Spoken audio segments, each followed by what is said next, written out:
बताते हैं ना, तो वैसे बाबा ने बच्चों में हिम्मत बढ़ाई है कि बच्चे ये परिस्थितियाँ आएंगी, कैसे आएंगी, इनका सामना करना है। अभी तो और भी आएंगी, ये तो कुछ भी नहीं है। तो फिर दूसरी बात हम ये भी साथ साथ बताते हैं कि कैसे 91 में बहुत भाई बहनें आ गए थे, तो मधुबन में तो जगह ही नहीं थी। तो उसी समय दादी जी को बाबा ने इशारे में कहा था कान में, 91 की बात है, कि यहाँ माउंट आबू में कोई ज़मीन ढूंढो, क्योंकि हॉल तो बना है लेकिन एकोमोडेशन कहाँ है। तो उस समय 91 में कैसे ये ज्ञान सरोवर की ज़मीन मिली और उसके बाद वहाँ पर मकान बनने शुरू हुए। वो फिर और लंबी कहानी है, लेकिन 91 के बाद जब वो ज़मीन मिली तो ज्ञान सरोवर बना। और 95 में 18 जनवरी को हारमनी हॉल तैयार हुआ। उस समय हारमनी हॉल नाम भी नहीं था ऑडिटोरियम का।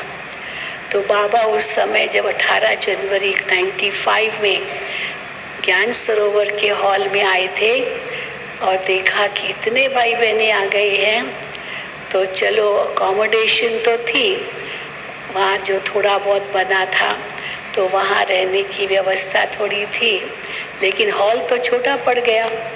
तो माताओं को तो बहनों को तो प्लाजा जो है ज्ञान से वहाँ बिठाया था और बाबा की मुरली ज्ञान सरोवर के हॉल में चली थी 18 जनवरी 95।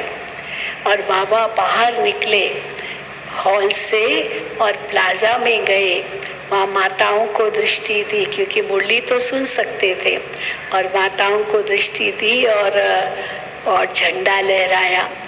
तो मानो तो बाबा ने उसी समय कहा आपका ये हॉल तो बहुत छोटा है, अब बड़ा हॉल चाहिए। तो फिर नीचे तो शांतिवन बन रहा था, लेकिन अभी ऑडिटोरियम जो वहाँ डायमंड हॉल है, उस समय ये सोचा था बाद में बनाएंगे, पहले कंस्ट्रक्शन और काम का हो जाए मकानों का। फिर बाबा ने कहा नहीं, और बड़ा हॉल चाहिए। और उसी वक्त कैसे डायमंड हॉल बनना शुरू हुआ।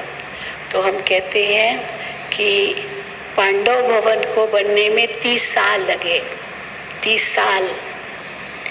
ज्ञान सरोवर के ऑडिटोरियम को लगे 30 महीने और शांतिवन के डायमंड हॉल को लगे 30 हफ्ते।